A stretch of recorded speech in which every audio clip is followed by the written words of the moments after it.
And are you able to share your screen? Let's try it.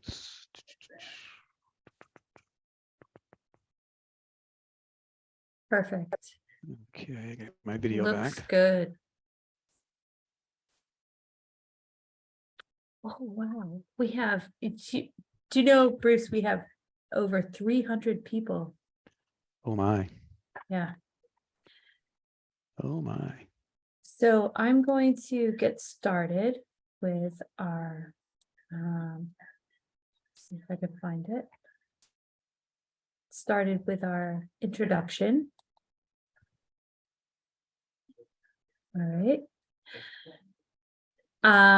Thank you very much, everyone, for joining us tonight. My name is Jessica. I am a librarian at the Chelmsford Public Library. We also have a partnership with Rockport, Groton, Marston Mills. Let's see, Rockport, Tewkesbury, Boxford, and Clinton for tonight's program. I do want to let you know about a few upcoming programs before we get started. Tomorrow night, we have a visit with our one book Chelmsford author, Charlotte McConaughey, and she is going to be in conversation with Ashland Public Library's director, Mina Jane. And I have seen the questions that Mina has prepared, and I'm very excited for tomorrow night's conversation. So please, please register, tune in, and send your questions to me. Also, the pop-up library is on the move and will be at the Market on the Common on Saturday, May 27th from 11 a.m. to 2 p.m. So we're really excited about that.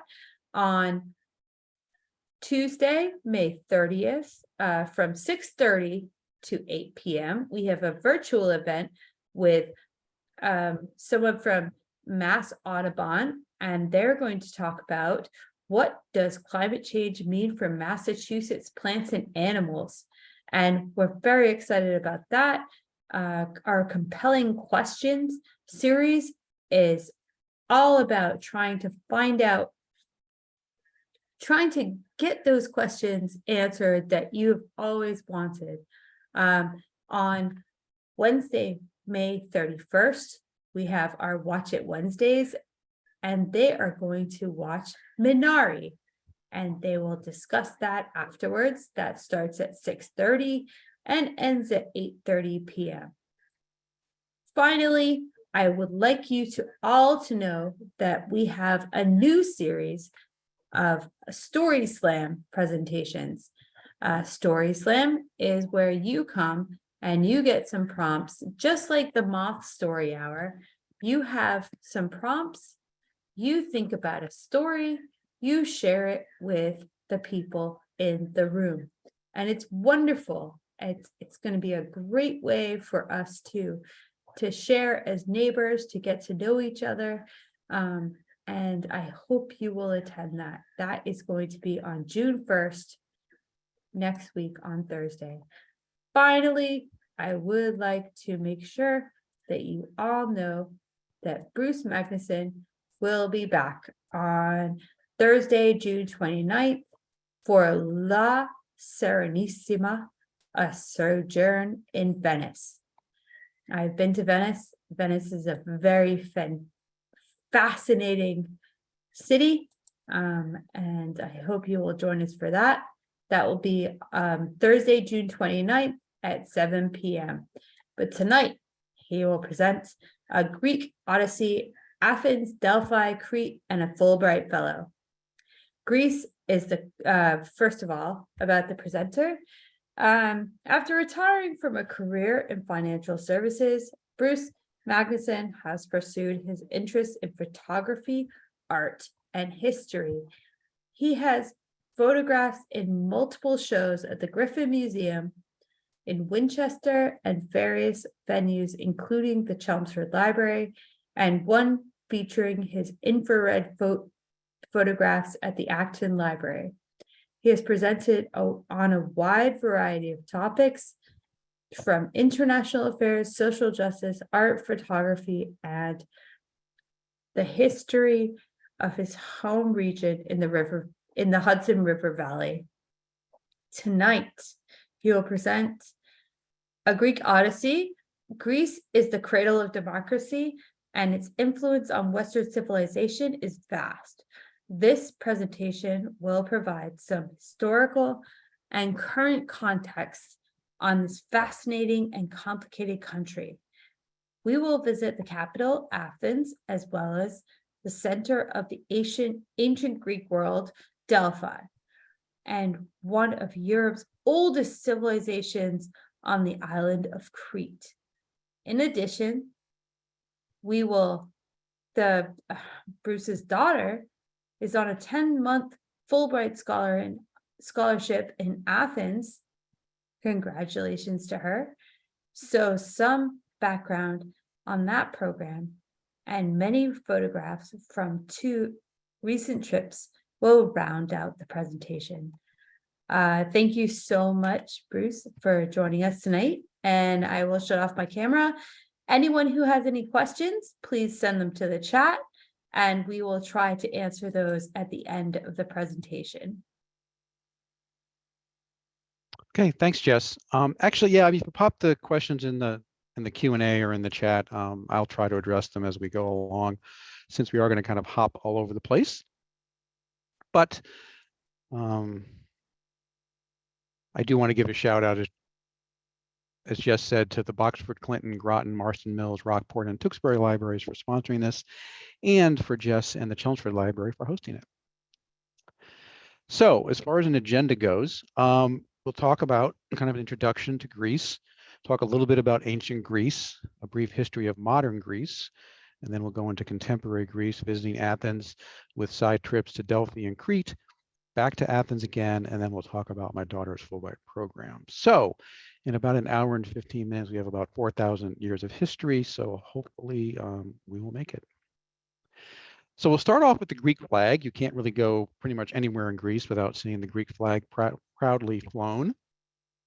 It is the blue and white stripes and cross. And according to what I found out, the 9 stripes are for the 9 syllables in Greece, which translate to English, which means freedom or death. So I don't know if they have a one-up on New Hampshire. The cross is a plus sign, so it's the Orthodox cross is a equal vertical and horizontal.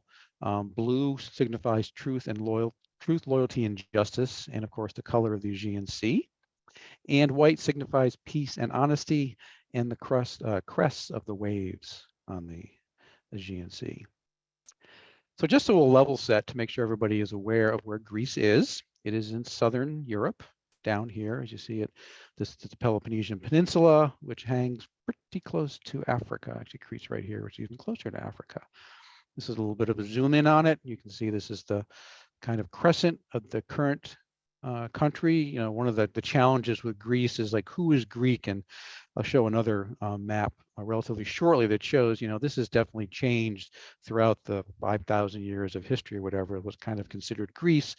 But today, all these islands in the Aegean and the Western Ionian Islands here in the Ionian Sea, which heads up to the Adriatic, this is all current Greece, and Crete is the southernmost part.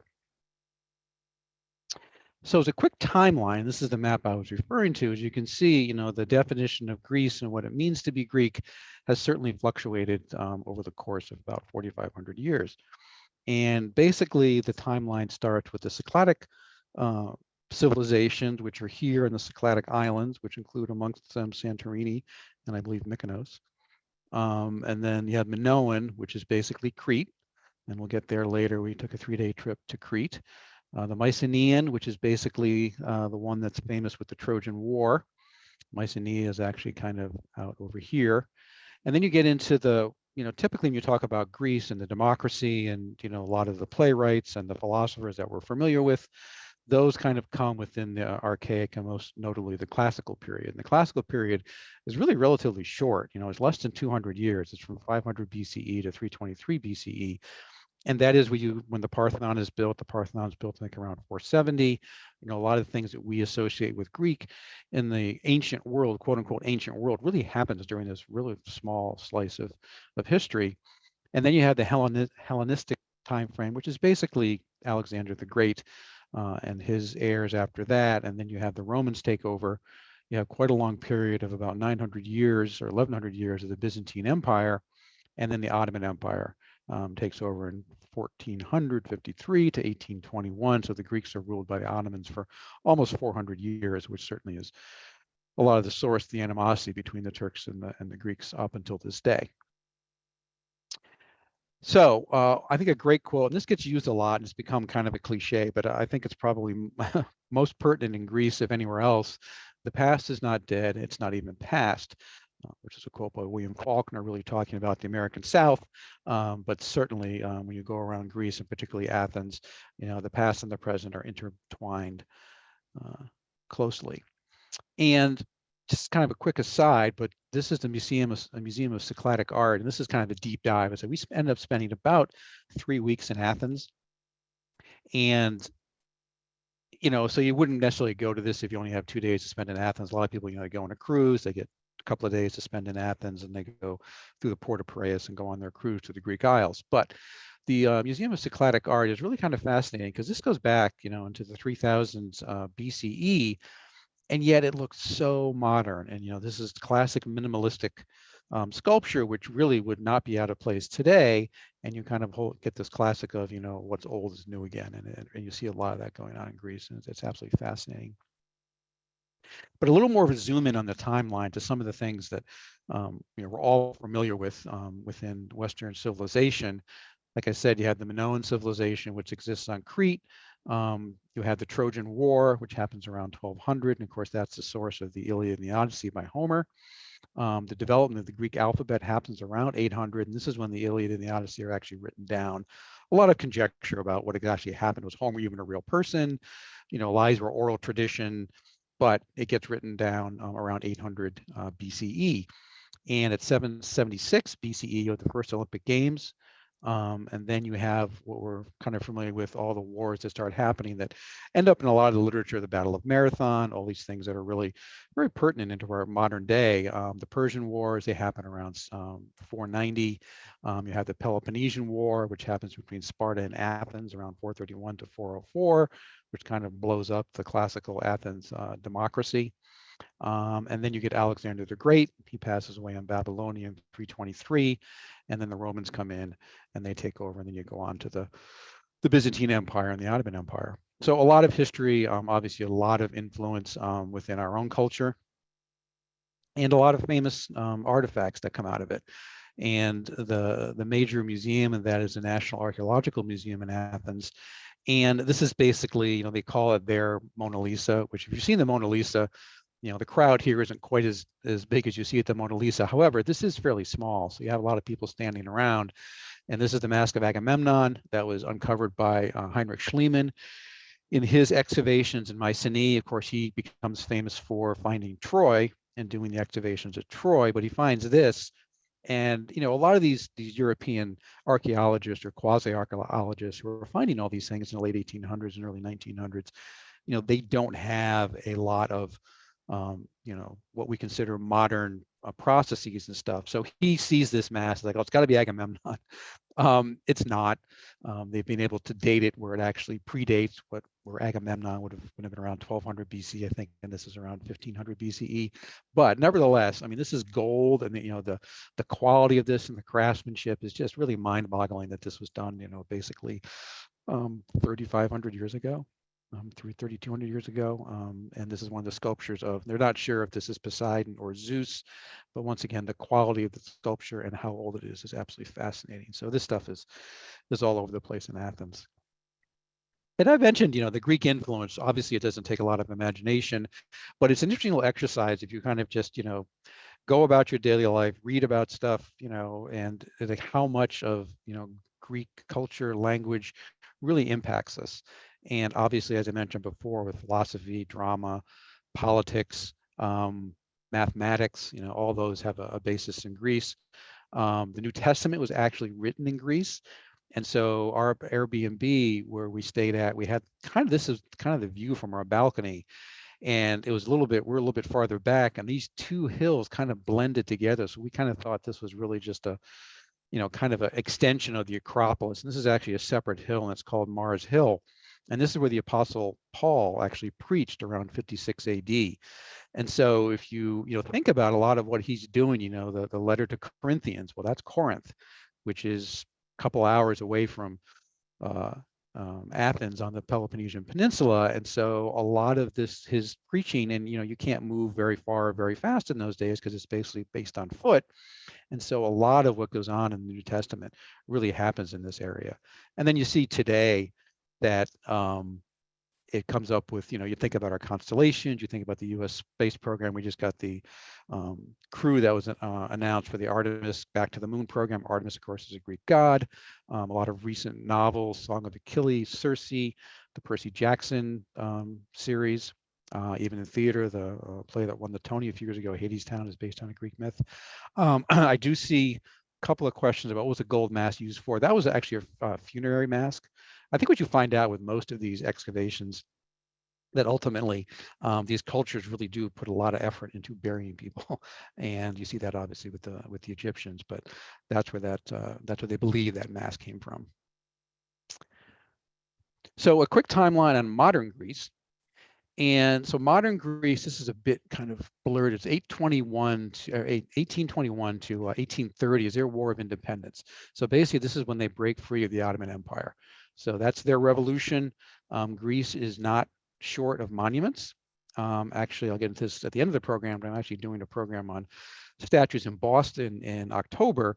But there's an unbelievable amount of statues in Athens. All the writings in the statues are in Greece, so in Greek, and I don't really know who these people are, but there's a whole ton of them. You have the modern Olympics, which restart up in 1896. Those are in Athens. You have this euphemistically called the exchange of populations in the mid-1920s, where basically it's kind of like what happened to a certain degree when India split after the British Empire got out after World War II in 1947 between Pakistan and India. There's exchange of populations, and it's absolutely brutal what goes on. And there's a lot of massacres and retribution and retaliation. But you have, the thing about Greece and Turkey is they are very intertwined. I mean, there's obviously a lot of animosity there, but their cultures overlap for hundreds, if not thousands of years. So you see a lot of overlap in the food, certain traditions. I mean, one's Islamic, one's Greek Orthodox, but they probably have a lot more similarities than they may want to talk about. They have a civil war, which happens after World War II. And in World War II, Greece is occupied by the Nazis. And there are some pretty brutal battles that happen in the mountains of Greece and actually on Crete during World War II. And so after World War II, they have a civil war, which is basically between the communists and the nationalists. Goes on for 3 years. The nationalists win. And obviously there's a lot of animosity that is kind of driven up by that. And then about 20 years after that, you have the military junta, which we'll get into the repercussions of that. It's actually ruled by, I think it's 6 colonels from 1967 to 1974. They become member of the European community back in 1981, and they eventually go into the EU. They join the Eurozone and adopt the Euro in 2001. They host the Olympics in 2004, which we'll actually get into that. That's actually a pretty seismic event for them. There was some bad blood that they weren't able to host it at the 100th anniversary in 1996, but they get it 8 years later. And I think it was a success. Then they had their debt crisis that they go into. It's called the austerity. Remember that with the EU basically had to bail out Greece, and that goes on from 2009 to 2018. And we visit in 2022 and 2023. So when you look at it, geopolitically, this kind of illustrates pretty dramatically, what you're seeing here as far as a lot of the tension that goes on in Greece. And you see it's kind of this buttressing against what was the Warsaw Pact. And the Warsaw Pact was the, lack of a better description, the Soviet Union version of NATO. And so you see you have Greece as a NATO ally, and ironically, you have Turkey as a NATO ally as well. And up against them, you have these Warsaw Pact nations. And so this plays kind of into a lot of the geopolitics that goes on from the West wanting to keep Greece non-communist. And that was really kind of the operative thing. anything but communism. And we'll see that that presents some challenges, but it is, from a geopolitical perspective, on a very, very interesting position, as is Turkey, because Turkey obviously is, one of the few countries that kind of bridges continents, and it's maybe the only country that bridges continents. Well, I guess the Soviet Union, you could argue, is, but between Asia and Europe, and of course Istanbul itself actually is across two continents. So, to this military junta. So November 17th is I wouldn't call it a holiday. It kind of becomes that, but it's a national day that I don't think it's an official holiday, but a lot of protests are spawned because in 1973 there was a student uprising at the Athens Polytechnic Institute in Athens against the military junta, and it was put down brutally. For lack of a better term, it's kind of like their Kent State, although the death toll was quite a bit higher. There were dozens were killed. And so as a result, the United States backed the junta. And like I mentioned before, the United States, it's challenging with these geopolitical things and who are you backing? Well, the whole goal was not to let Greece go communist, because that would fall under the sphere of the Soviet Union. And this is in the middle of the Cold War. You don't want that. But then you're also backing a pretty repressive regime. So as a result, there are a lot of protests that happen this day. And they're in Syntagma Square, which is Constitution Square. And unfortunately, there's a lot of anti-US sentiment in these protests. So we get there on November 16th, and our first full day is November 17th. And our daughter was staying, or is staying, outside of Athens. She's kind of in the suburbs in a place called Hondri. So you need to take the metro to get there. And the metro goes through Syntagma Square from where we were staying. We were staying right near the Acropolis. And so we were told, like, don't, go out in that area. Don't look American, which I always find interesting. Of course, the joke becomes then you pretend you're Canadian. But there's a lot of protests, and we saw a helicopter basically was hovering around the Acropolis area the whole day. And there ended up being about 5,000 police deployed. We actually didn't see anything. I have read other accounts on different November 17th, and they can get kind of messy. So it's an area that's, particularly your first day, you're jet lagged. It's kind of like get up early and get out of the area you're in. So it was a little bit of a rough introduction to Greece, but it is what it is. And this is Syntagma Square, which on a non-protest day is beautiful. They have their Tomb of the Unknown Soldier. They have these guards who are guarding it, and they're dressed up in this very fancy regalia that has a name that I can't think of, and they have these shoes with the tassels on it, and they do a changing of the guard. The big changing in the guard happens at 11 on Sunday. We didn't get a chance to see that as we weren't in town then, but I think this used to be the palace for the king when the king of Greece was basically put in place after the revolution in the 1830s, and has transitioned into their parliament building, and it's called Syntagma Square, and it is a beautiful place when they aren't protesting against Americans. And like I said, Greece is part of the Schengen area, which is for travel. Means you can travel once you're within the EU countries that are in the Schengen zone. You can move between them without having to show your passport. It is a member of the Eurozone, so they also accept the euro. So you can get your one-stop shopping with the money. And it is interesting if you do travel around Europe. And one of the big benefits my daughter has had being in Athens, it's a great place to visit, particularly central and some eastern parts of Europe that you wouldn't necessarily normally go to, and obviously the Greek islands as well. So she's done a whole mess of travel, and it's these things are not synonymous. As being in the Schengen area and being in the Eurozone are not always the same. So you have to kind of pay attention to where you're going and what rules. The good news is, as far as she's concerned, most everything's done with credit card. So it really isn't a huge issue as to what kind of money you're using, but some countries are in it and some aren't. So euros work some places, they don't work others. Obviously the UK left in Brexit, but up here you also have some differences between the Schengen and the Eurozone. But it is, it's much better than it was, 20, 25 years ago, 30 years ago when I went first to Europe, and you have to make sure you had different kinds of money for each country you went to. But at least for these areas here, it's pretty much standardized. Obviously, Switzerland is not part of the EU at this point, or the Schengen zone. And so to kind of talk about the demographics of Greece, it's a small country, both land-wise and population-wise. It's about 100 million people, has a slight decline in the population. About a third to a half of them live in Athens. The whole population of Greece is about equal to the state of Ohio. Talking to some folks, we had a very nice cab driver family. We had a gentleman and his son were cab drivers to us at various times, and they had a very interesting perspective, and particularly the son was talking about the fact that almost half of Greeks live in Athens, and he said it's kind of frustrating because you want anything done, you want to start a business, you don't want to do anything, you have to go to Athens. And so as a result, the other areas really don't have a lot of the access, and you have a very, very unequal, distribution of everything, really, with everything being concentrated in Athens. And Athens is a large city. I think it's it's about 5 million people. And the country itself is about 51,000 square miles, which is equal to the state of Alabama, and it has 227 inhabited islands, and 90% plus identify as Greek Orthodox. So that is a very, very big part of their culture. And it's a developed country, and it's a service-based economy.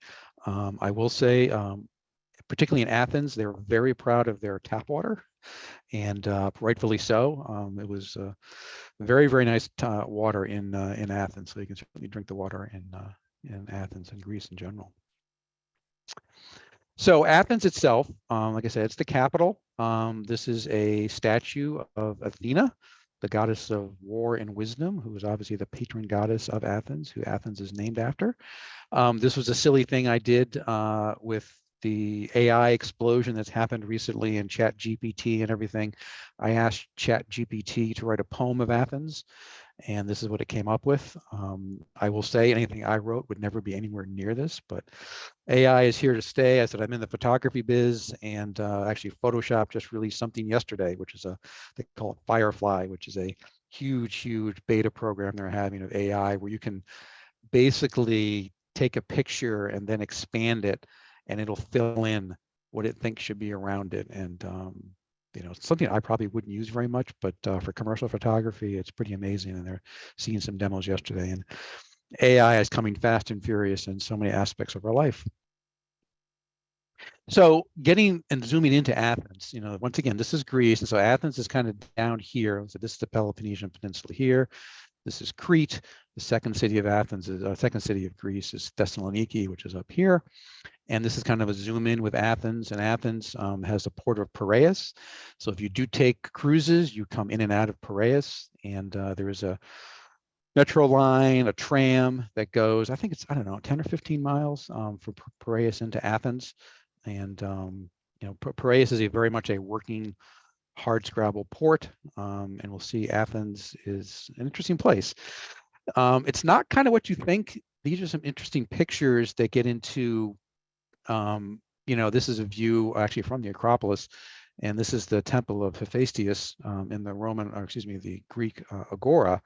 And as far as you can see, there are these white buildings, which really is all of Athens. When you look, I'll show some other pictures from the top of the Acropolis, but as far as I can see, are these white buildings.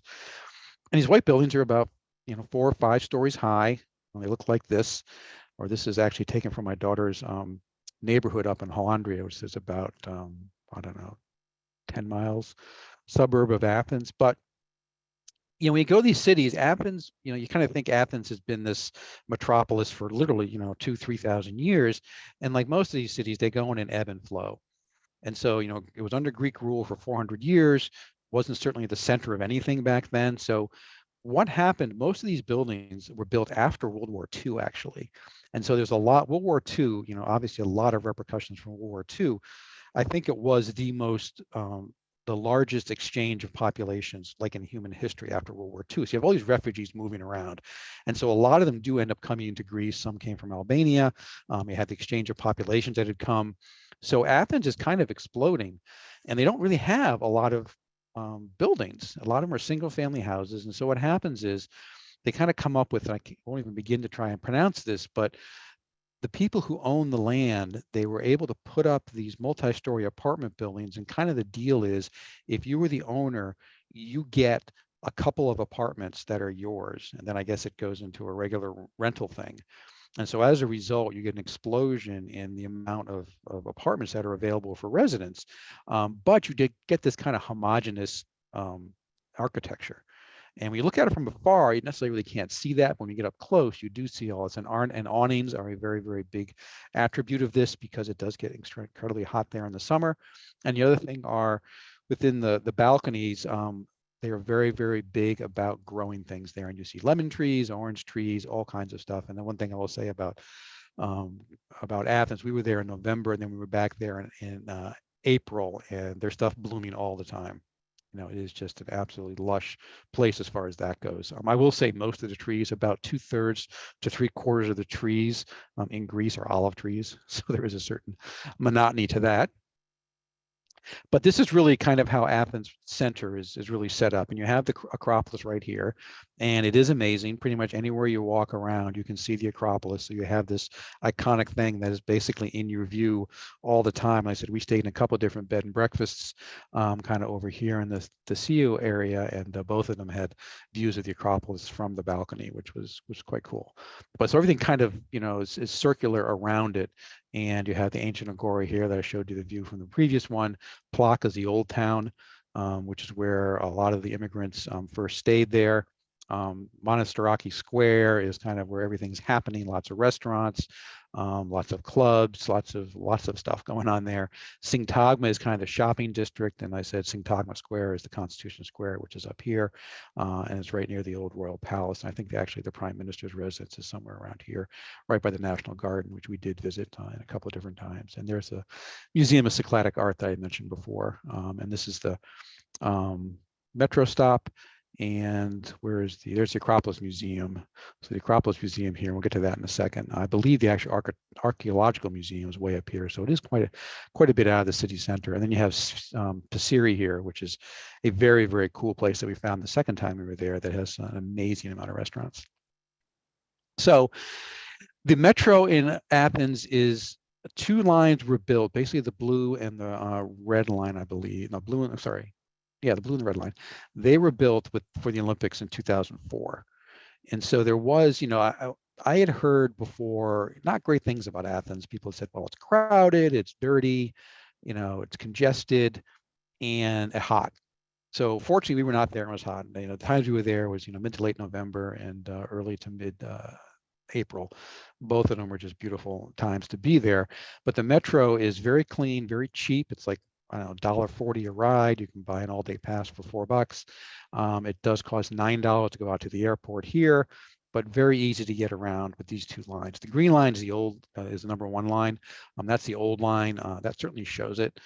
That's not quite as decent, but it does go down to Piraeus. So we actually did take it down to Piraeus, and then you get involved in a whole tram line here, which goes along the ocean and can bring you back up into the city center. But the public transportation there is very good. And this, of course, is happening right in the midst of our own MBTA falling apart even more so. As I've ridden the T for 30 plus years, and I can't believe every time I get on it, it's gotten worse. I never thought that was possible, but there is a lot of graffiti. Sometimes it's just pure graffiti. Sometimes, you know, they're trying to, we're talking to, there's a centaur right there or a minotaur. And you also have at some level, it kind of goes up to art. There are tours you can take that they actually go through graffiti and, you know, show you. I'm sure there's, you know, there are taggers or known graffiti artists, and it is pretty ubiquitous. And it's not unique to Athens. Most of the European cities I've been to certainly have a pretty high level of graffiti. It's pretty much everywhere in Athens. I would say places like Rome, they keep it a little bit more out of the centro, but there is a lot of graffiti, which, you know, to a U.S. viewpoint, seems kind of, you know, dirty. But I thought it was a pretty clean city. But the Acropolis and the Parthenon are certainly the lodestar, the major deal there, and it's just photographic evidence that we actually were there.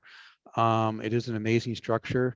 Somebody asked how they built the Parthenon so fast. A lot of labor, and it was, you know, it was built in, I don't know, 20 years or something. And there was I forget, his name escapes me now, but there was a guy who was noted as the architect of it. But you know, back in those days, it was manpower. I believe there were slaves involved. I'm not sure if it was all slave labor, but it is a pretty major edifice there. And of course, it is in ruins. And like I said, it dominates the landscape. One of the kind of hidden gems around the Parthenon, the Acropolis, is a place called the Hill of the Muses, which if you kind of walk up this pedestrian walkway, if you go left, you go toward the Acropolis and the entrance there. If you go right, you go into this complex called the Hill of the Muses. It's quite large.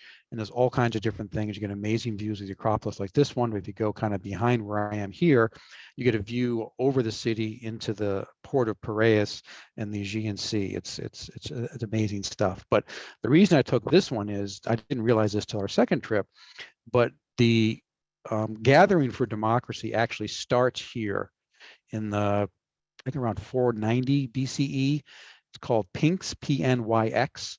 And this is actually where the original democratic gatherings happened.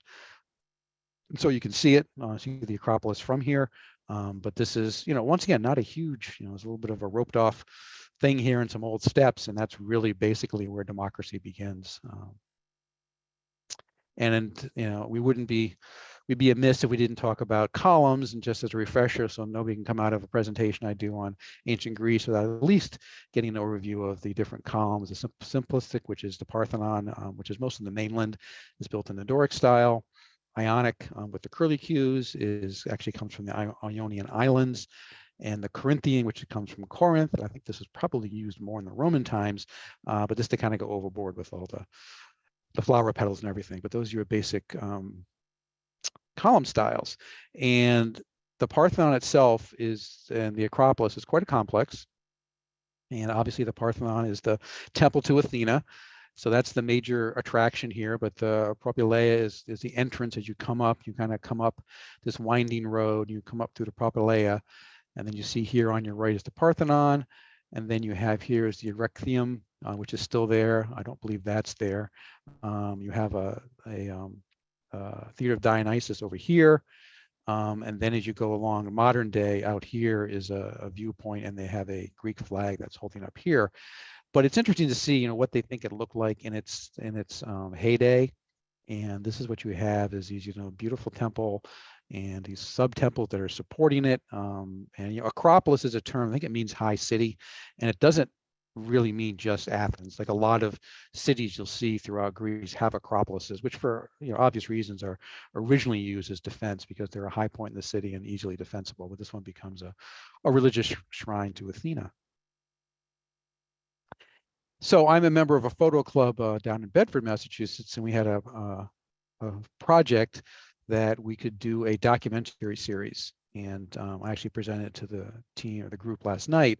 And I decided to kind of do a documentary series on what it's like to visit the Acropolis. So, you see it's an iconic image. It's an iconic structure in Western civilization. But, I didn't quite frankly think all that much about it. You see the pictures, you kind of, it's embedded in your subconscious, and that's it. But fortunately, I had the chance to go to it twice in the course of about 4 or 5 months. So I decided, well, what's it really like to go up there, and how does it, play into the landscape? And you have a lot of mountains around Athens, and so I used to spend a lot of time up in the White Mountains. And one thing you learn about mountains is it's a great place for clouds. There's usually always something going on with the atmosphere. So Athens is no exception. So you have the Acropolis here and the Parthenon, and then over here you have Mount Lycabettus, which is not talked about a lot, and it's an amazing place. There's a church on top. You can walk to it, or you can take a funicular, kind of elevator type thing up to the top. You get these amazing views that look back to the Acropolis, and then once again you're seeing the port of Piraeus in the background in the Aegean Sea. But it does have, we were there fortunately in times where it wasn't that crowded. That's not the norm when you're there, obviously during the high season. This is the ticket office, just like any other ticket office for any other attraction. You walk up through the Propylaea and you kind of come on to what is the Acropolis. And, some of it's paved, some of it's not. One thing I will say, my wife and I joked a lot about this during our trip, Greece and Athens in particular is not ADA compliant.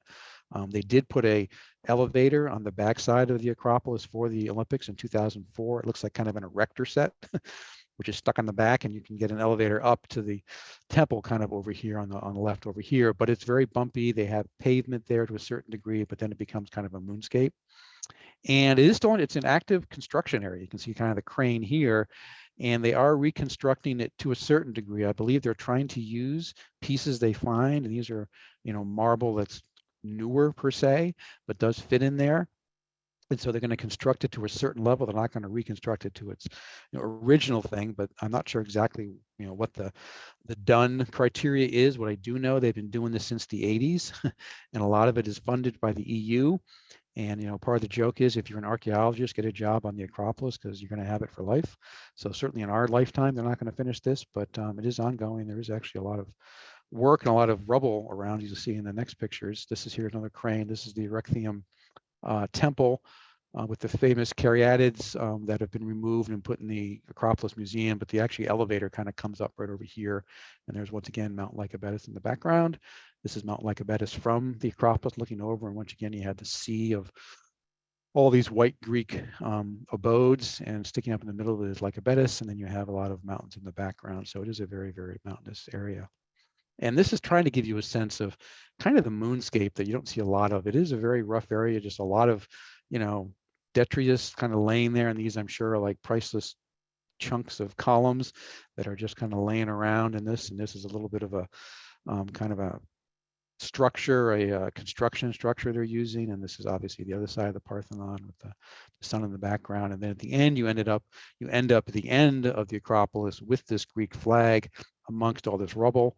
Kind of a metaphor for the history of Greece and all that's kind of happened, but then you end up and you have modern day Greece and the Greek flag, what they're very proud of, and then you can look out over this and just see the expanse of mountains and the city of Athens right before you. And I'm sure you're saying, Bruce, you want to see more pictures of the Acropolis, so here we go. It is an amazing subject. So it's one of these things where it is as advertised, and as a photographic subject, it's pretty wild. So this is a picture taken from Mount Lycabettus. And so you can see this is the Athens just at dusk. It's lit up brilliantly. Whoever does the lighting for that must have some sort of Hollywood background. It's very well done, but you can see, there's Piraeus right down here. And then here is the port water, which is the Aegean, some ships out there. It's beautiful. And this is another view from that point with the sun shooting through. And of course, it's lit up at night. And like I said, when you walk around it, you can just look up and there's the Acropolis brilliantly lit. And there's another nighttime shot. And that's not all. So, these are some more. And these are the caryatids, which these are these maidens of Athena. They have been removed. The real ones are actually in the Acropolis Museum. And they've been replaced by these on this portico. But you can see here more of the kind of moonscape that is really, more often than not what you're dealing with up in the Acropolis. And it's an amazing place to go. And unfortunately, when you go up there, then you do have this. So it is not free from people throwing their water bottles on this unbelievable structure as you overlook the city of Athens. This is actually the wall of the Acropolis because it was a fortified outpost at one point.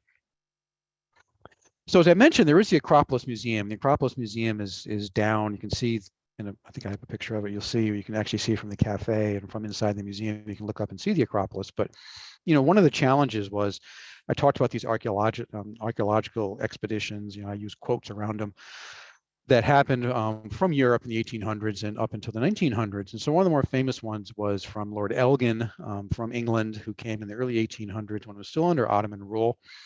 And he came and basically had some deal with some Ottoman Sultan and was able to take some of the relief sculptures off the top of the frieze in the Parthenon and brought them back to England, and they now reside in the British Museum, which you can go see, and they're amazing. The British Museum is free. But, there's been a whole controversy that has really come to a head more and more here about, these pilfering, for lack of a better term, and who owns these artifacts. This is the Greek culture. So one of the excuses or justifications from the British is, well, Athens couldn't take care of it. It's a polluted city. They have nowhere to store these things. You're just going to rot away with the acid in the air and everything. So what Athens did is they built this Acropolis Museum about 10 or 15 years ago. And it's an amazing museum. And it's kind of the story behind it is there's actually a ancient neighborhood there that was excavated. So this is the museum is built on these pillars, and this ancient neighborhood's underneath it. And there's actually some glass floors you can look through, and you can actually walk down among it. But the really weird part about this is they excavated this before they built the museum, and then they filled it all in with gravel to protect it, and then built this museum over it. And then they took the gravel out. Lord knows what that much cost. But one of the major parts of this museum is the caryatids are there. And like I said, from inside the museum, you can see the Acropolis, but they also have a space for these Elgin marbles. So there's no longer this argument of, well, gee, the Greeks have nowhere to show this. They do have places to show it. And I guess the negotiations between the British and the Greeks have become closer. So there may be some sort of sharing. There may be some stuff going on where the Elgin marbles, at least some way, shape, or form, will make their way back to Athens. And one interesting thing, when you go to these world sites, you see famous people, or you see people who you think should be famous. So there are these two guys that were in the Acropolis Museum, and these are some of the friezes that are shown there. And I think around the corner, there are blank places where the Elgin marbles would be. So, I'm looking at this guy in these shoes, and I'm thinking, like, that's got to be somebody famous. My first thought was it must be somebody from the rock band Kiss, but they look a little bit younger than Gene Simmons might be. But in this day and age, the beauty of the internet, we post this picture on one of our social media things saying, who is this? And within a couple hours, people come back, oh, that's the fashion designer Rick Owen. And you can actually own these boots for $2,200, I believe. You can own these boots. And let me just say, from walking around the cobblestones of Athens, I'm sure he was driven in a limo. But regardless, it turned out it was his 60th birthday, as I found out. But he's a very, very famous fashion designer. I was not aware of him, but he was enjoying his 60th birthday, taking in all the archaeological finds that are in the Acropolis Museum.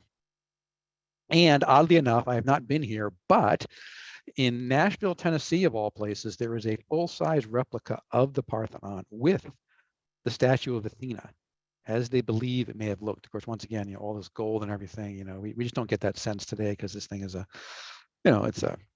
it's ruins basically on top of a hill, but this is what they think it may have looked like. So I have not been to Nashville yet. I hope to get there relatively soon, and I will certainly check out what they have going on there as far as that goes.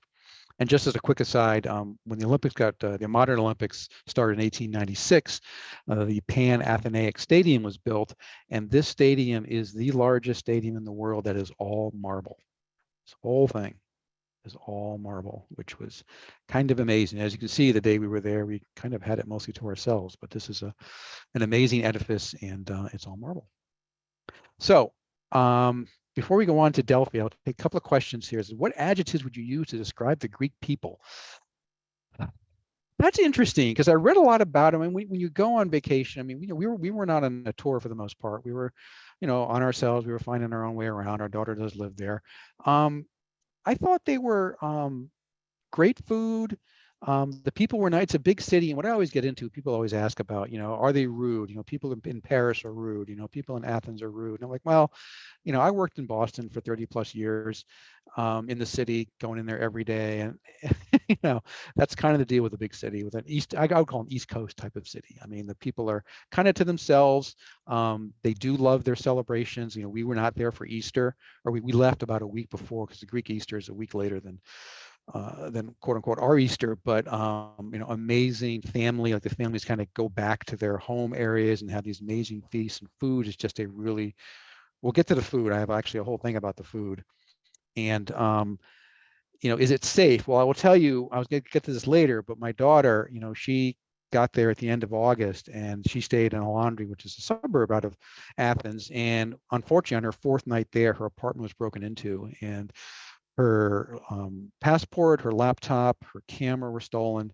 She did kind of laugh, as they actually piled the jewelry she had like on a desk and didn't take any of it. So we were kind of laughing that I guess she doesn't have jewelry that's worth anything, but that was obviously very traumatic for somebody going to a new country.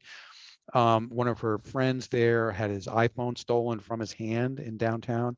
So it's kind of, I'd say it's similar to a lot what you hear in European cities, a lot of petty theft, not a lot of violent crime.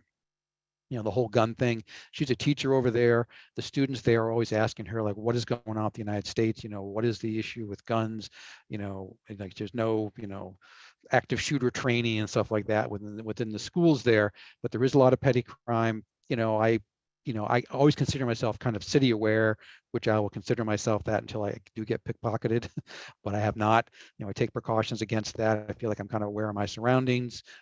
But as far as walking around and stuff like that, it was never really anything at all. And I certainly felt a lot more threatened in American cities than I ever have in Athens. But we'll get into the food. I have a whole thing, not a whole thing about the food, but we did take a food tour. And as far as the Jewish communities, unfortunately, like I said, they were occupied by the Nazis, and I believe Thessaloniki, which is the second city of Greece, which is to the north, they had a relatively large Jewish population, and I think almost all of it was deported during the Holocaust. So once again, there are all these scars that are, in these countries and stuff, and that was certainly a big one. So right now there are not very many Jewish people in Greece at all, and they're mostly taken away by the Nazis and exterminated during the Holocaust. And like I said, I didn't really realize how much that the Nazis did occupy it, and they had a very real presence there, and all the stuff that the Nazis did. Certainly the Greeks were very exposed to that, and that is certainly a open wound that is there. And of course you had the ironies and the challenges when they had the debt crisis and had to be bailed out by Germany. So you have all these kind of complexities that are going on, and there's a lot of these tensions and things that have happened in relatively recent history that you can't discount, that doesn't play into people's feelings and interpretations of situations, because it definitely does. So Delphi is the center of the Greek ancient world, 2 hours west of Athens. It was the oracle was there. It was considered the kind of spiritual center of the Greek world. It's located in the oracle Pythia. It's on Mount Parnassus. It was strategic importance, like kind of who controlled Delphi. There was a lot of, gifts that were given to try and, influence the priests and the oracles and all that kind of fun stuff. The story was that Zeus threw 2 eagles in the air and said, when you go around the world and meet, that shall be the place where, the oracle of Apollo will be. And that was in Delphi. So it's about a 2-hour drive. We did take a day trip from there. And this is, kind of what I did with the Parthenon and the Acropolis. This is the way it would have looked, in its heyday with all these temples. This is the Temple of Apollo. We have these treasuries, which all the major city-states, kind of had their offerings here. And there's a lot of wealth here, So, there's a lot of political stuff. It was a religious sanctuary. There were a bunch of priests who did live there full time. There really is not a population there, as I'll show you in the pictures. It's a pretty rough area as far as topography goes. Beautiful, absolutely gorgeous, but it is a harsh, it's in the mountains, and you have these very, very dramatic landscapes. And so, you're not going to get a lot of farming here. You're not going to get a lot of, population, town center, stuff like that. It really is, out in the middle of nowhere, but absolutely gorgeous. And you get these amazing views over the valley. This was the what's left of the Temple of Apollo. This is another temple, which is kind of, I don't know if you can see it from here. It's kind of further down the hills where that is. There's a stadium here, and there's actually an athletic field above us behind me. Amazing place. There's a museum there actually, which has a lot of the artifacts that were uncovered here are stored in the museum. And it is an amazing place and definitely worth a visit. And this is one of the treasuries they kind of rebuilt, and it overlooks the valley. And that's one of my favorite pictures I took on the 2 trips. It's just a stunning place. And one of the interesting things is on the way there and on the way back, you go through this small town called Arahova, and it's this almost like alpine skiing village. There's actually a ski resort on Mount Parnassus, not too far away. And it's this incredibly narrow street, and this is a 2-way street, but tour buses come through, which makes it kind of interesting and makes me not want to be a tour bus driver in Greece. But there's incredibly quaint restaurants around here, and you get these amazing views. These hills with the tiled roofs are built into the mountainside here. You get these amazing views over the mountains and the valleys. A real hidden gem that we didn't spend much time there. We were there for probably under 2 hours. A typical bus tour thing where they check off all these locations, and you end up going there for like 15 minutes and like back on the bus. But which is why we try to do bus tours as much if we don't have to. But that was a neat place. So another place that we zipped off to for a few days is Crete. So as I mentioned before, Crete is the largest of the Greek islands. It's south here, the largest and probably the closest island, this part of the Mediterranean, at least, to the northern African coast. And that actually does impact the weather. I guess in the certain times of the year, they get these winds that come across from North Africa and have sand from the Sahara and kind of like deposit sands, almost kind of like how they have the dust storms they have out in Phoenix. But it's a big place. It's about 160 miles across, from west to east, and about 30 miles north to south. We stayed in the western area called Hania. Heraclion is the biggest city, which the Palace of Knossos will get to, and Renithimo is the other big city. These are kind of the 3 major cities of Crete. About 600,000 people live on Crete. Like I said, it's 150 miles long, 30 miles wide, mountainous, but with beaches, very, very rugged terrain. The southern part of it is just, I think certainly the biggest valley or canyon in Greece and maybe in Europe is in Crete, and it's quite a hike to get through there. But it was, excuse me, home of the Minoan civilization, which is one of the earliest in Europe and exists from about 3,500 to 1100 BCE. It's where the legend of the labyrinth and the Minotaur originated. That's where Zorba the Greek, if you're familiar with that book and or movie, it's based in Crete. The author was a Cretan. Sir Arthur Evans is the English archaeologist who excavates the Palace of Knossos. We'll get to him in a second. If you're a Greek name aficionado, the suffix "akis" typically means there's some relationship to Crete. And like a lot of these islands, Sicily, other ones, you get these empires kind of crisscross, and they, at various points in the history, they rule it, and the Venetians ruled Crete for a while as a major part of their empire. So I could mention we stayed in Hania, which is an old Venetian port town. Absolutely gorgeous, quaint. The city itself, not as much, but is around this kind of old town is absolutely beautiful. And so a lot of this is the original fort. You can see obviously all the corners of the fort, and then they go out here to the lighthouse. And this was a major Venetian stronghold back in the day. And I don't want to get into too much where we stayed, but this, I just never get over this. This is the Airbnb we stayed at in Hania. It's called Casa Amata. And this faucet here is actually a faucet that dispenses Cretan mountain water. So literally you can just, put your glass up there, turn it on, and get Cretan mountain water right through a spigot in your kitchen. And I just thought that was the greatest thing in the world. It was a very, very cool Airbnb. Unfortunately, we were on the road a lot. We didn't stay there that much, but beautiful place. Some of you have seen some of my previous presentations. I do have an affinity for lighthouses. This is a Venetian lighthouse at the edge of the port there in Hania, built in the 1600s. This breakwater kind of goes all the way around and ends with the lighthouse there, and that's the entrance to the harbor. Incredibly cool. You can walk. You can't go up into the lighthouse, but you can walk right up to the steps to it. Neat. Once again, kind of has these, narrow streets, very quaint. It was olive harvesting season. We were there in late November. So this is literally behind the car rental place we were at. And they had these agitators, which they stick up into the tree and knock the olives down, and they fall. You kind of see there's these tarps here. They fall into the tarps. They gather up the tarps, put it into a pickup truck, and drive away. I found out later that's not the best way to harvest olives because they bruise on the way out. Excuse me. So if you want really high quality olives, this isn't the way to do it. But like a lot of things, there's mass production, and to a kid from the Northeast, this was kind of cool. And it's a dramatic place. You have kind of an old mosque here, turned into a basilica. You got the mountains are right on top of you here. This is once again Hania in the old town and the port, but right behind you, the mountains. Some of these mountains go up to 8,000 feet. Some of them were snow-capped. We were there in late November. So it's a very dramatic place, but I guess in the summertime, it is a huge beach destination, as of course all the islands are in the Aegean. We did rent a car. First time I've rented a car internationally.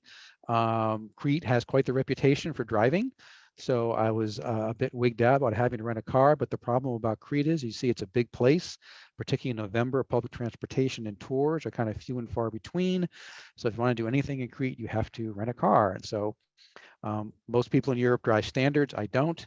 So we were able to get an automatic Suzuki Swift hybrid, which gets good mileage, but we went about 200 miles, ended up costing us about $42. Gas was about $8 a gallon.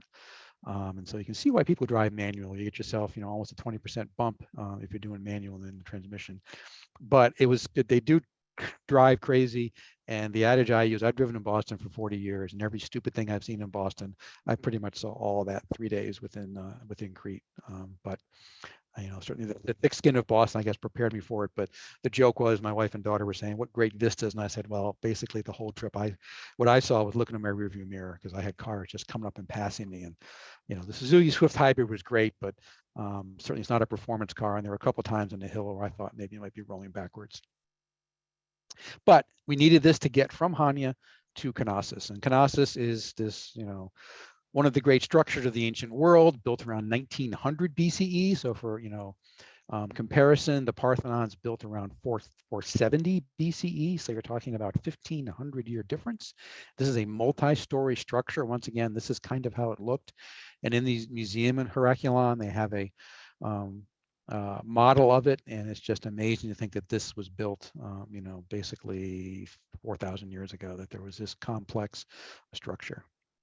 It gave rise to the legend of the labyrinth and the Minotaur, and the story is Theseus, who was the original founder of Athens, is basically kind of volunteers to go, and this mythical beast is basically eating all the people, and they have to have these tributes that go every year from the mainland of Crete, have to be given to Crete as sacrifice to the Minotaur, and Theseus volunteers himself and ends up going in there and uses if you see here, he's holding a spool of thread, which is how he uses to get out of the labyrinth. Because one of the problems is once you get in, it's kind of impossible to get out. And so people eventually get slain by the Minotaur. He outsmarts the Minotaur, kills it. Unfortunately, on the way back, his father had the agreement that if he killed the Minotaur, his ship would have a white sail. If he doesn't make it, his ship would come back with a black sail. Theseus forgets to change the sail. It's a black sail. His father, Aegeus, sees the black sail and in his grief throws himself to death in the sea. And that's how the Aegean Sea gets its name. So, and then the labyrinth itself was created by Daedalus and Icarus, who of course have the myth of flying too close to the sun. So, a lot of stories mixed in there. And so the story is really that the Palace of Knossos, gave rise to this because it really is a labyrinthian type of structure. Obviously, there is no Minotaur there, but you can see how these stories arise. And so, this is what it looks like today. And this guy I mentioned before, Arthur Evans, is the one who excavates this in 1920s, maybe. And he does some pretty horrible things. Once again, these people are not practicing archaeology the way we think about it today. You had this kind of yin and yang where a lot of times these things wouldn't have been excavated if it wasn't for these people, but then they do it and really, kind of do some things that ruin it for posterity. So what he does is he thinks like, oh, this is how it looked, so I'm going to paint it. So he excavates this stuff and starts painting the pillars and starts painting this as a throne room. And there's another dolphin frieze he paints. You can see up here some of the structures have these columns that are painted, and he tries to reconstruct some of them with some things that are a massive no-no. And so as a result, you had this kind of hybrid thing, which is kind of problematic. And it is what it is. They've obviously stopped doing that today, and they've got some more contextual stuff that they're showing you here, but it's kind of a weird experience going into this, literally 4,000-year-old structure, and somebody tried to slap some concrete and some paint on to make it look like, quote unquote, maybe the way it looked at in its heyday. But this is the Royal Road, which is arguably the oldest road in Europe. So this starts at Knossos and it goes down this way. It's pretty amazing. But the day we were there, we drove in the parking lot. There were, I think, 3 cars. And I was like, is this really the right place? This is literally one of the most famous buildings, certainly in Western civilization. But in middle to late November, there was nobody there and it was half price. So, and so leaving Crete, it's a beautiful place. This is an amazing view, limestone, looking over in the Aegean Sea. I had to kind of pinch myself, like standing here looking over the beautiful blue of the Aegean. What I wasn't pinching myself for was, it's kind of ironic that their stop signs are in English, because my joke is these are merely a hint, a suggestion of what you might want to do. You think people run stop signs around here. This is just amazing. But, part of the joke is, well, it's in English. I don't know what it says, but I don't know why they put it in English, but stop signs it's crazy. They just do not, and the pedestrian, being a pedestrian in Greece, you got to kind of keep your head about you. And it's not pedestrians have the right of way. That is absolutely not the case. And they have these motorbikes and small motorcycles, which we don't have too much around here. And that's one of the big things that makes driving there a challenge, because these things are just weaving in and out of traffic. And I'm just not used to that. But we made it, and it was an amazing trip, and it was certainly worth it. So we'll go back to Athens to wrap it up here. And somebody asked about food. So I will give my plug. I have received no compensation for this, but there is this tour group called Culinary Backstreets. My daughter did a ton of research. Like I said, she's been traveling all over Europe. She actually went to Istanbul and took this tour in Istanbul and they're long. They're 6.5 hours. This guy, we end up being like 7 hours with our intrepid guide Constantine, who was quite the character, and at one point was a host on the MTV version, the Greek version of MTV. Great guy. But we went to all these restaurants and sampled all kinds of stuff. I have to admit, I was a bit unsure that it was like our second day there. We have jet lag. I don't want to just like eat myself to death here in Greece. And we went over, I said 6.5, 7 hours on a rainy Sunday, and it was just amazing. We sampled a whole mess of stuff, but over that time, I never really felt like we were, basically had to be rolled out like a Oompa Loompas or like somebody out of Willy Wonka. But it was an amazing experience about how much the food and the culture is intertwined. The food is, I would say, as far as cuisines go, healthy, relatively healthy. Like everything else, you can, certainly get your fried stuff and everything else. But it was just an amazing, obviously because of the climate, they have a lot of fresh stuff. Strawberries were in season. We were there in April. It's a lot of the fresh foods being used there. It's all. He was very, very offended by frozen food. If you're familiar with France, they have the chain there, Picard, which has these gourmet frozen food, and he hadn't heard of it. And I told him what Picard was, and he kind of looked at me like it was the most absurd thing in the world. Why you would do like high-end frozen food? That is such an anathema that he would not do that. But he was an amazingly generous host, and Culinary Backstreets does have tours throughout cities in the world. The closest one here is in Queens. So next time we're down in New York City, we hope to take the tour in Queens. But there's not one in Paris, but there's one in Marseille, there's one in Palermo, there's one in Naples, might be one in Rome. But they're not a lot in the big cities. They're more in kind of the secondary cities. But there wasn't one in Istanbul. There was one in Athens, and we just kind of meandered around. And the beautiful thing about Greece is that this whole thing with the outdoor seating, that's not just a COVID thing. Obviously, with the weather they have and everything else, the outdoor seating part of the restaurant is just a thing, and it certainly was available both times we were there. And it was an amazing experience. That there's just these, Passeri is this area northwest and downtown Athens, and there's just these outdoor tavernas everywhere, and it was absolutely incredible to be able to sample these. And the food is cheap. The euro was about $1.05. We were there in November, $1.10 in April, and entrees are certainly 10 euros or less. We actually took my daughter and all her friends and some of their friends' family out at this place, and the whole meal, including drinks, cost us $83, which is not what you're going to find out here. I see a question about, do you like the weather better in April and November? They were fairly similar, both around 60s. It was funny. They would have, like this day we were there for this food tour. It rained they had a shower for a couple of hours, and people would say like, "Oh, I'm so sorry you're here during the bad weather." Like, we came back in mid-April. We literally came back to those 95-degree days we had, and then it was cloudy for the next 2 weeks.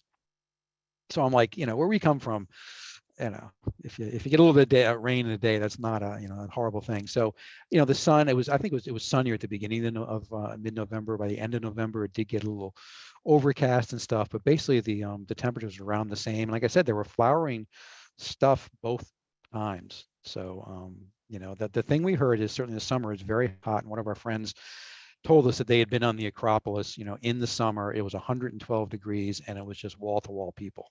So I will say that, the times we went, and we could see the crowd going up to the Acropolis from our apartment.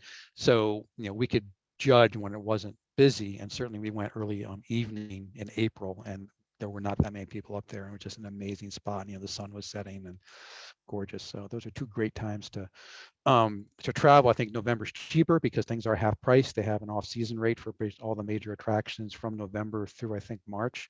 Then they pick it up again in April. And so the flights were cheaper in November, certainly than April, but it wasn't really that crowded either place. It's a little more crowded in April. More tourists you saw in April. In November, there weren't many tourists and certainly weren't many Americans. I'll give a local shout out if you do like Greek food. Recently discovered this place not too far from where I live, over in Lowell, called Sophia's Greek Pantry. Took a trip over there a couple of weeks ago. And one of the big differences I would say in Greek food is the feta is served in a brick. It's not crumbled, and it has a much more interesting flavor. More robust, more tangy. Where you get these crumbled things you buy in the grocery store, which basically have very little taste. I can't take that anymore now after having been in Greece, and the yogurt has more of a tang to it. They have different sheep, goat's milk yogurt, you can get this stuff over at Sophia. So once again, I'm not getting anything from these people, but it's definitely a reasonable facsimile, and they have very decent stuff and incredibly nice people. Just some quick quotidian things. People ask you about the language. We did have a washer in one of our Airbnbs, and this is one of the few appliances that actually is made in Greece. So all the stuff is in Greek. I was kind of scared that when I rented a car, all the information would be in Greek, which it's not. But you kind of think about that, and also you look in your dashboard, like I literally can't read anything in my dashboard. But this, we couldn't read anything. So we did our first wash, and it took like 3 hours. And we're like, okay, we're doing something wrong here. So nowadays with the technology, there's Google Translate and there's Microsoft Translator. You can just basically take a picture of it and it will translate it, kind of, sort of. Good in grocery stores as well, kind of, sort of. This is interesting because what it translates into is susceptible. And then the other translating app used vulnerable. So being the linguistic geniuses that we are, we said, oh, that must be delicate. So maybe that's a shorter cycle. So that turned out to be true. But these are the things that when you are on your own, you got to kind of figure out. And I will say Athens is heat pump central. And you can see literally in the outside of these buildings, they're just these heat pumps all over the place. So these heat pumps are everywhere. And of course, heat pumps are relatively efficient. You can get both heating and cooling. One of the big rubs against Athens was it's scorching hot in the summer and there's not a lot of AC. So I think that's changing. A lot of these cities in Europe who don't have the heat or didn't have the heat, like Paris and even London, have no AC at all. And they're starting to have real problems as the climate heats up, and they're seeing very, very hot stretches in the summer. But there are heat pumps galore in Athens. And also they have these rooftop solar powered hot water heaters. They're very, like I mentioned about the the energy part with the gas being $8 a gallon. Very, very concerned about energy costs. It's much more expensive there. Greece is not really. They're getting windmills and they have solar. Those are the only things they can do. They don't have any reserves of coal or gas or oil. So they have a lot of sun. So what they do is they have these basically solar panels. So as you look across the rooftops in Athens, almost everybody has one of these solar heaters. And we were told at all the Airbnbs, there's a switch to turn on your hot water. So when you want hot water, you turn on your switch for 10 or 15 minutes before you're going to use the hot water, and turn it off. So there's no leaving the hot water on all day long like we do. One question is, do you have to speak Greek? You do not at all. Everything's in English for the most part. Greeks, my daughter's over there as a Fulbright, and the Greek placement for Fulbright is one of the most popular to get into, and it's got the lowest acceptance rate because it doesn't have a language requirement, because the Greeks know very few people outside of Greece speak Greek. So if you have a language requirement of Greek, all you're going to get are people who basically his family is Greek. So as a result, it's easy for the people from America to get there because they don't have to speak Greek. The problem is they have a very low acceptance rate. So my daughter was very fortunate to get in there. But everything's really pretty much subtitled in English. The only time I ran into something a little bit funky was in Crete, where the street sign or the highway signs were subtitled in English, and then all of a sudden they weren't. And then you realize you have no idea. Like, I have no idea what these letters mean. Nothing even looks familiar. I can't, match a shape to a shape. So fortunately, I wasn't going off that exit, but it kind of flashed in my mind like, oh boy, that could get real ugly very quickly, where I'm fat and happy thinking, oh, it's just, the sub sign says Hanya, and then all of a sudden there's no English and I have no clue. But certainly in places like Athens, speaking English is not a problem. We ran into people who lived in New York, and we became quite friendly with a woman who's worked at one of the Euro places down in Monastiraki Square, and there's no problem finding people who speak English. And the one last thing, I want to end on this, and I won't, but you cannot flush toilet paper in the toilets in Greece. Their plumbing system, I guess, the pipes are half the size of normal pipes, so it's a big problem if you flush toilet paper, and things will clog up. And so every place has signs, and they have these little cans on the side that you put them in. It's a bit disconcerting for those from the US. I was aware of it before I went there.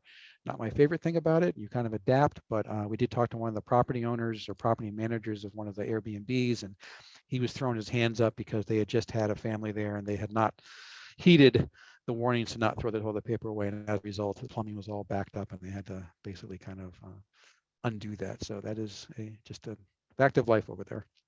And cats. There are cats everywhere. Once again, I'm not an anti-cat person, but I'm not a huge cat person. And they're just everywhere. And they're all look pretty good. This one, I love this guy. This is truly a fat cat. But people put out food for them. They say they give them inoculations and stuff. I don't know. I know before they were members of the EU, they did not spay them and neuter them, but I don't think they're doing it now. They're everywhere, and it after a while it does kind of become kind of charming. They really are like everywhere. And to say that they are at the Palace of Knossos and they are on the Parthenon and they are on the seat of a motorbike, they literally are everywhere. And this one is funny. We stayed in the same area twice, and this guy, we were there in November, took a picture of him. A lot of these pictures actually that my wife took.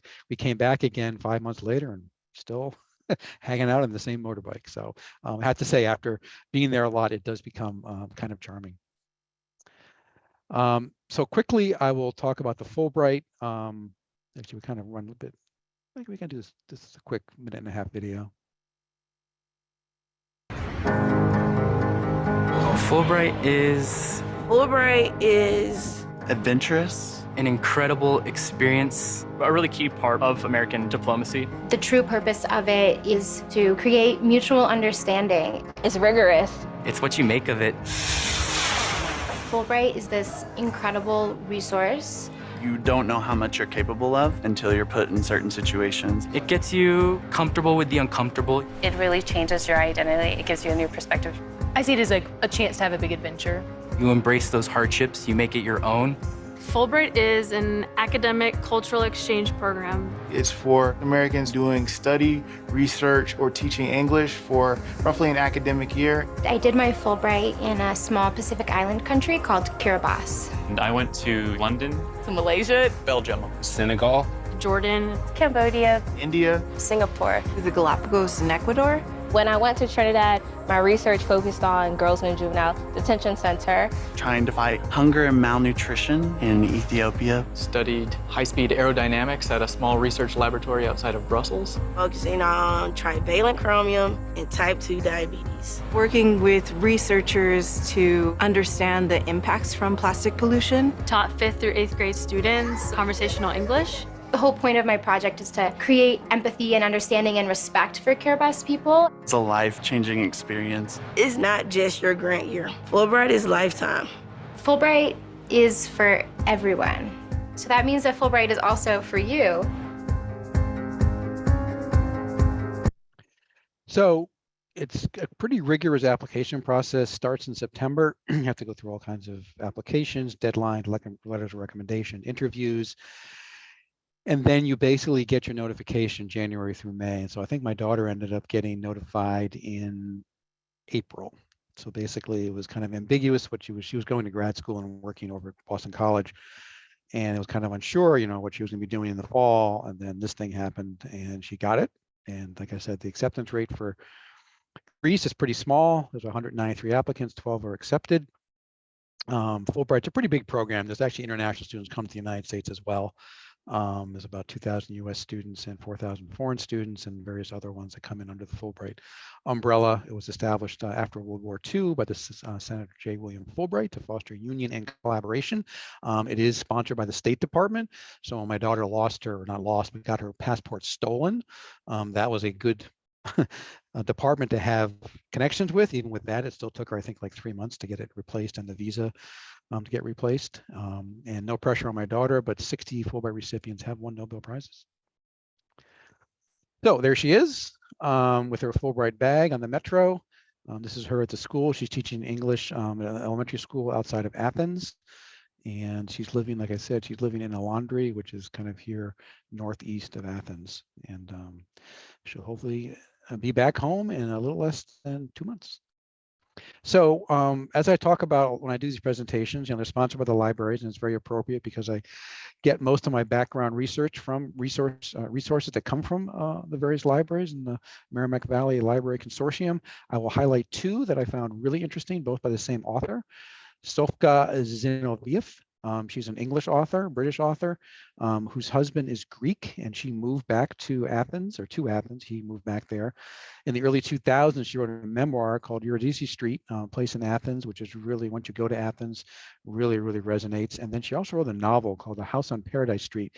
And it really, I think it's based on one of his relatives, one of his aunts, but it really shows the challenges that happened after the World War II and the Greek Civil War.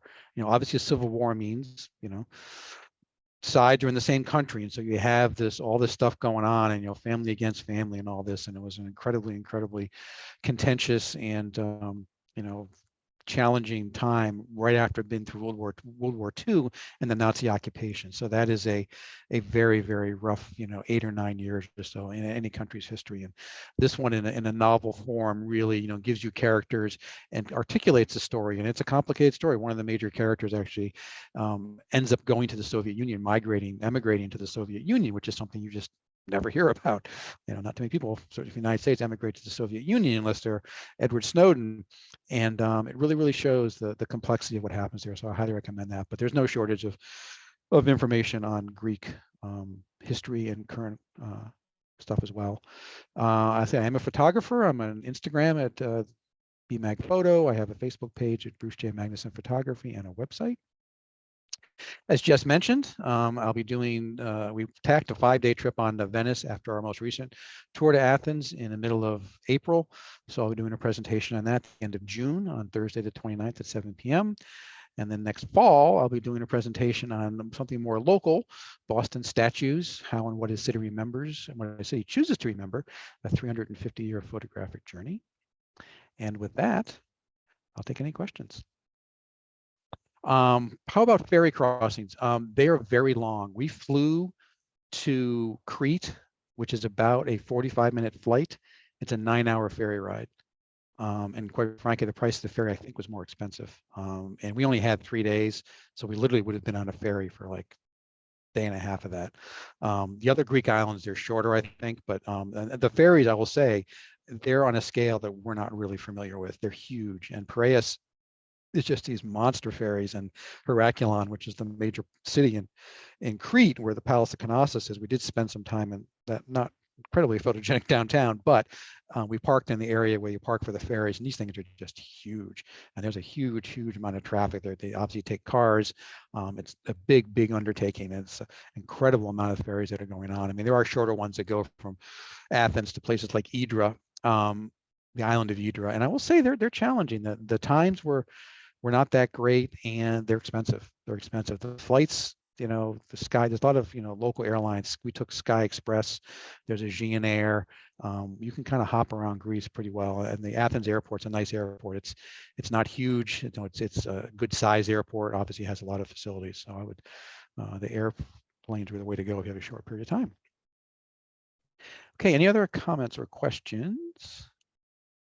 Hopefully, I've maybe whet your appetite. It's like I said, my perception of Athens before was not great. I wasn't really ever, it wasn't one of my top 10 places to go. And my daughter was going to go there, and obviously that became like, okay, we're going to go check it out. And we liked it so much, we went back again. And the interesting story about my daughter was she had actually was studying abroad in Australia when COVID hit. She was in the University of Melbourne in March of 2020. So she had to come back from that. And so we actually had a trip planned to Australia in April of 2020, and we had to unwind all of that. The good news is it's a lot cheaper to go to Greece twice than it was to go to Australia once.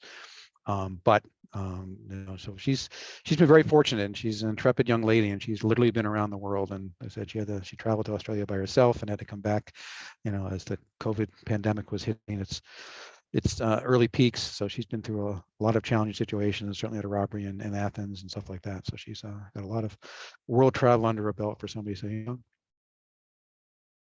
Okay, well, thank you so much, everybody, for attending. Glad you could spend a rainy Wednesday night with me, and hopefully you learned some things and maybe whet your appetite to learn a bit more or travel. And hopefully I'll see you in some future presentations. So thank you so much. All right, thank you very much, Bruce. We have the recording, and we will send it out tomorrow. And don't forget to join Bruce for his next presentation in June. I will send out that reminder to everyone along with the link to the recording. So thank you very much, Bruce. That was great. Thanks, Jess. Good night.